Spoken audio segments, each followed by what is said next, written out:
Hey everyone, welcome back to my channel. I am coming to you with my week 33 and a half pregnancy update. I have lost my nice little seating section because this box back here has been here for several weeks. It is a box for a part for our kitchen and there was nowhere else to put it in the house except behind the couch. So that's what that is. Don't mind the bad backdrop, but I'm 33 and a half weeks pregnant. I am in my 8th month of pregnancy. I am ready to be done. Lots to update on this week, the past couple weeks actually, as I did have another midwife appointment and I had more blood work. For those of you who are new, I am a mom of 3, soon to be 4, but this pregnancy has been better in most ways, but more difficult in several ways as well. First of all, to recap again for those who are new or who didn't watch my other pregnancy updates, my pregnancy this time around all around has been better in terms of nausea and vomiting and the other symptoms that I would really get severely with my other kids, including depression and everything else. I haven't really had much of that this pregnancy. So all of that's been good, but the couple areas that have been more intense and a little more difficult in a lot of ways is the rib fracture that I have, which I will touch on, as well as my low iron. Those are my top 2 issues. So I want to start by talking about my iron. I had a midwife appointment 2 weeks ago. They measured baby, they measured my bump. My bump seems to have balanced out. So before they were saying that my bump was like 2 weeks ahead of what it should be, my uterus. But now they measured and they said, nope, like you're on track. So I kind of caught up. So they're not concerned that baby's too big or anything like that. But I think he is going to be big because I can feel him everywhere. One thing that we had tested just over a month ago was my iron. My iron was really low.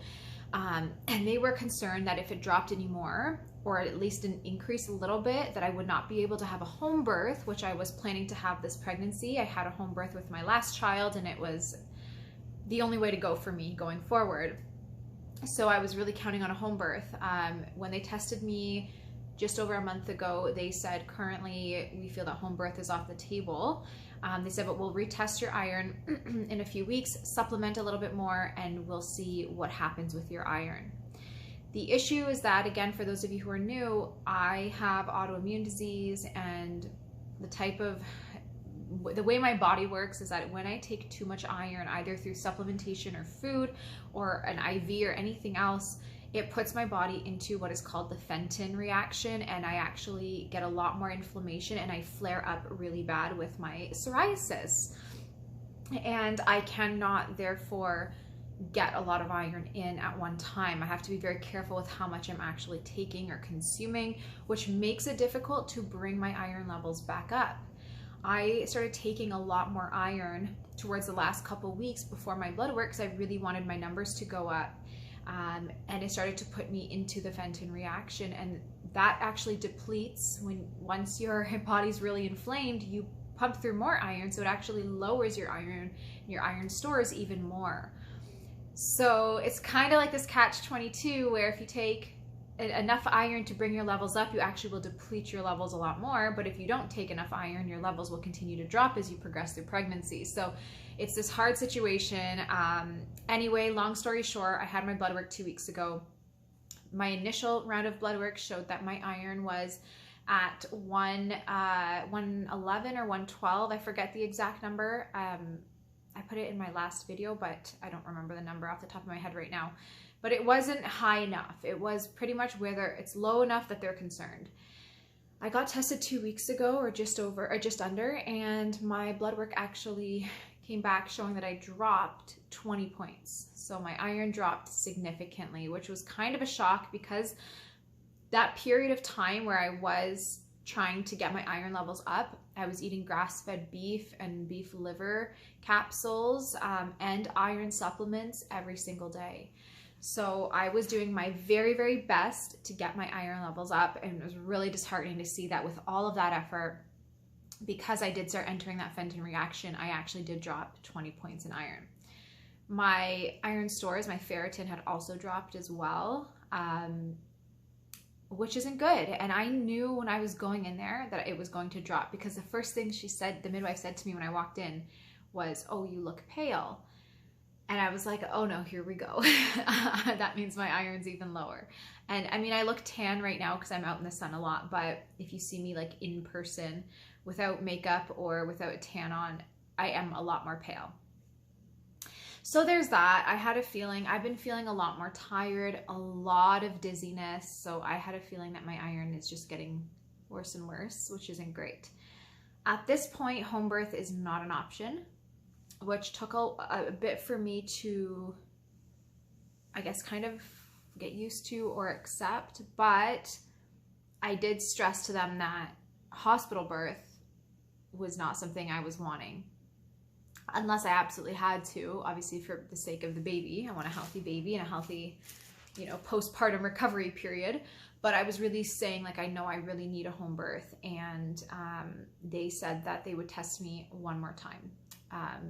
I have 6.5 or 7 weeks to go with this pregnancy, so there's not a lot of time really to bring my iron levels up to a decent amount, but they said if they see even a little bit of an increase, then they can reconsider. So I'm doing my best. I'm still supplementing. Anyway, that's my update on iron. Moving on to some other areas. The next one is my back. You guys, my back. So for those, again, who don't know, I get rib fractures during my pregnancies. It's a genuine fracture. They do x-rays, they confirm it each time that it's been fractured. What actually happens is, because my torso is really small, I'm a pretty small person, pretty short too, and my babies are all around 9 pounds, between 8.5 to 9 pounds. They're on the larger side and they're long. They're like 22.5 inches long. They don't have a ton of room to grow. So as they're expanding, they push on my ribs, and my first child actually fractured one of my ribs. Again, they confirmed it with an x-ray, and it was like the most excruciating pain going through pregnancy, having that back pain. He was my smallest though, and every child that I had after that, they actually got bigger and bigger. But every time I would get pregnant again, that rib would refracture. So it's never had a chance to heal. And so this time around, I remember the exact moment where it refractured. I say it was like around 25 weeks maybe, or something like that. And I was just standing, and all of a sudden I felt this like horrible pain push through my back rib. It's on this left side here. And I was like, oh no, it happened again. And yeah, the doctor confirmed it. It's a fracture, and it's excruciating pain on the back. I can't explain it. It's not fun unless you've been through it, but any movement that I do, my back hurts a lot. So I am actually spending about 80% of my day, this is including the night, about 80% of my day laying down. I can't stand or sit. Sitting is the worst for me. If for some reason, I think it's just because it's kind of condenses everything. Baby has less room, so there's more pressure on the back. I think that's why. So sitting's the worst, standing is better, but I can't stand for too long either, because I do get dizzy and I get really exhausted. So cooking has been almost impossible. I can make like 10-minute meals, and that's like all I have the capacity for before I either feel dizzy and exhausted from my iron or my back is hurting. And then I have to lay down for like an hour to fix either the back or the dizziness and all that. Driving is out of the question, so I can drive down the street to run to a grocery store or something, and that kills my back, and I can't do longer trips than that. So I am even having difficulty going to church and sitting in a pew. I can't really go anywhere or do anything. It's been very limiting this pregnancy, which is hard when you have kids already that need you to do things. And as you can see, like, I have to just keep pushing on my back when I'm sitting, when I'm filming. It's just getting really, really painful. And the bigger he gets, the more pain that I'm having. So those have been the two things, the iron and the back. This time around, my back pain has been the worst throughout all of my pregnancies. It's been a lot. It's really been a lot. I'm not sleeping well because of it. I can't sit, I can't cook. So everything has just kind of been out of control, and I'm kind of starting to feel it. I don't love that feeling. So I'm ready for him to come out. A couple other things I want to touch on is I've been getting a ton of Braxton Hicks, which I mentioned last time, but they're getting stronger. I feel more tightening. I'm weird. I kind of like the feeling of the Braxton Hicks. It's weird, but I like that feeling actually. So that doesn't bother me.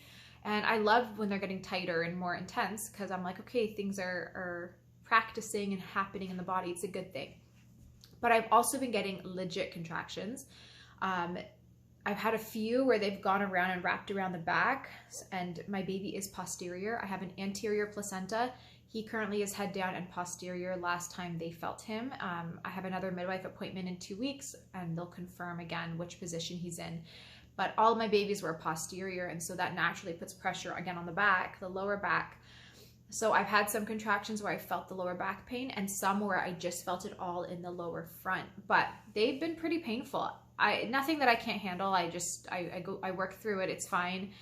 They're still really mild in comparison to labor, but I have been getting legit contractions. So that kind of excited me. I was like, do the work now. Like, I want my body to just do as much as it can now, so that my actual labor, fingers crossed, is super quick and easy and short. I'm okay with that. The other thing is I've been having a lot more pelvic floor weakness. I've been feeling a lot more pressure, which is making me nervous, because I have had major pelvic floor issues in the past. If you followed me on this channel, minor prolapse, just major diastasis recti, all that kind of stuff. So I'm nervous what's going to happen postpartum. I'm hoping that my pelvic floor can handle this baby. The reason why I'm nervous is because all my babies are posterior, and I push the labor, the stage of the actual pushing stage of my labor is longer always than my actual labor. It's always 3 hours where I'm pushing and pushing and pushing, and there's no movement from the baby, no matter what position we flip in. And that amount of pushing, downward pressure on my pelvic floor, is what caused the prolapse, the weaknesses, things like that.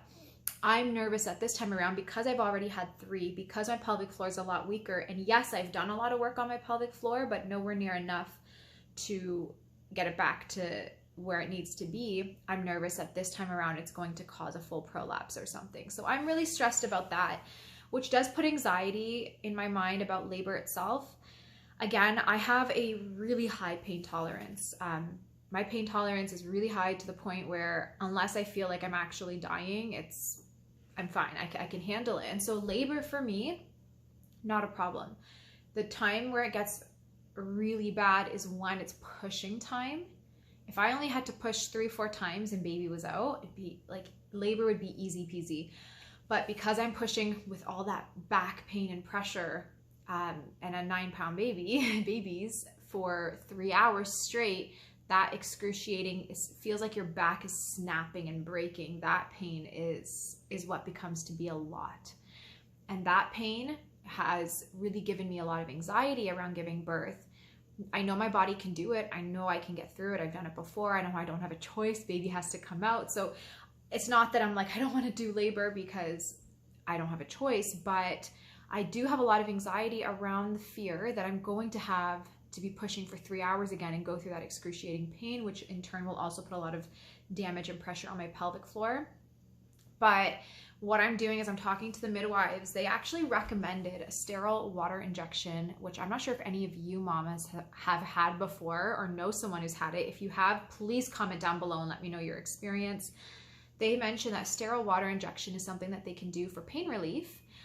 Where essentially they put it's like a subcutaneous injection where they take needles and they put sterile water and they form these little blisters, 4 of them on the lower back. Essentially, it's supposed to feel like there's somebody holding pressure on your lower back, which then relieves pain for a couple hours. Not fully, you still have pain, you still have sensations, but it helps take the edge off. I heard that the sterile water injections are quite painful themselves to get done, but after a couple minutes the pain subsides and then you're feeling better during your labor. It only is really for women who have back labor and back pains during labor. I'm considering getting them done, but it made me nervous when they said, the midwife that I was talking to said that they hurt a lot. So I know it's very different from person to person. Someone's idea of pain could be a lot more severe or mild compared to someone else. So I'm not sure. I'm just curious if you guys have had it done. What was your experience with it? And did it actually help? Was it worth it? I'm considering getting them done for that. But yeah, like I said, I do have a lot of anxiety and birth fear, not around labor itself, just that pushing stage where I know from my past track record that the babies are always stuck, they're backwards, they either come out shoulder first. My first son I needed a vacuum for. They've been pretty brutal, like really brutal, and it's done a number on my body. I've torn, I've had all the things. And so that's what I'm really stressed about, is that it's going to happen again. So I'm considering sterile water injections. And then the other thing I told my midwives was, this time around, we're not pushing for 3 hours. Like, we've got to figure out how to get the baby out in shorter time frame. I don't care if they're stuck, we got to figure it out. So I'm like, let's bring in the birthing stools or whatever tools we need to get this baby out in under an hour. I'm not doing pushing for 3 hours. I just can't handle it.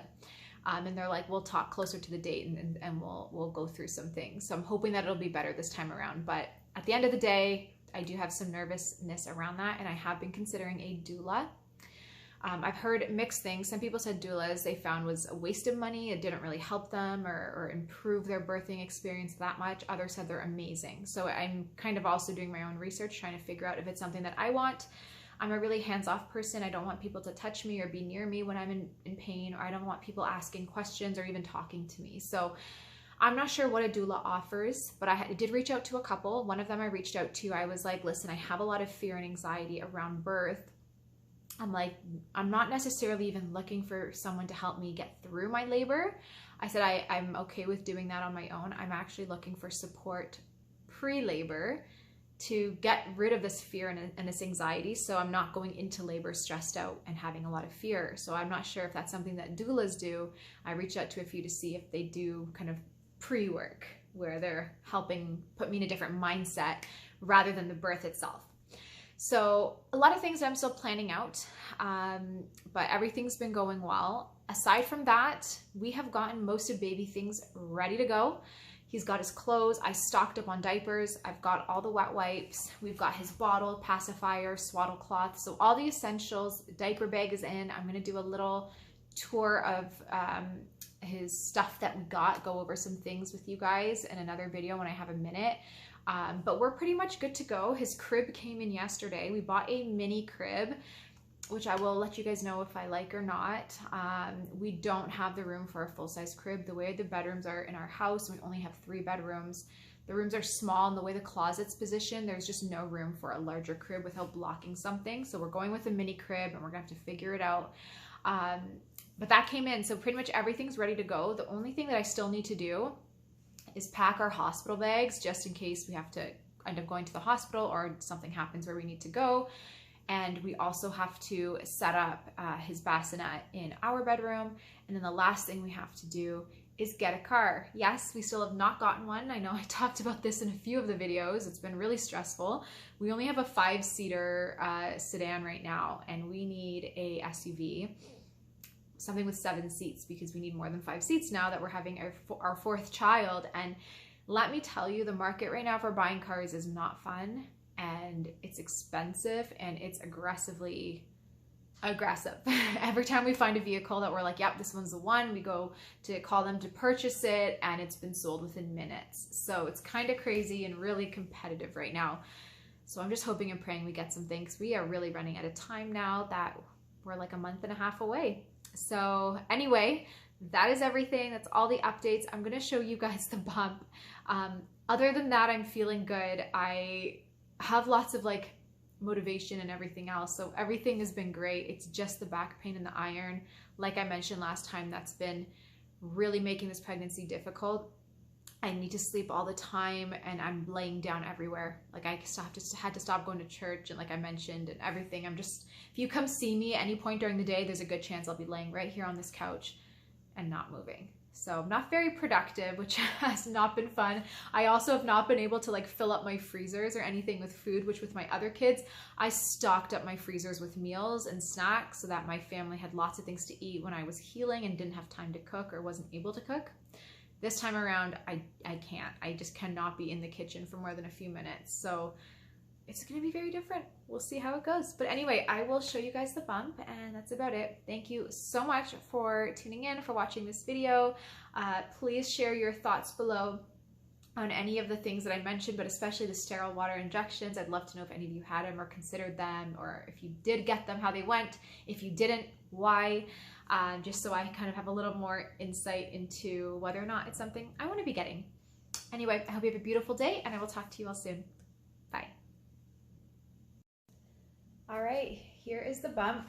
I'm wearing sweatpants. These are like all that fits right now, but here's the bump from the front.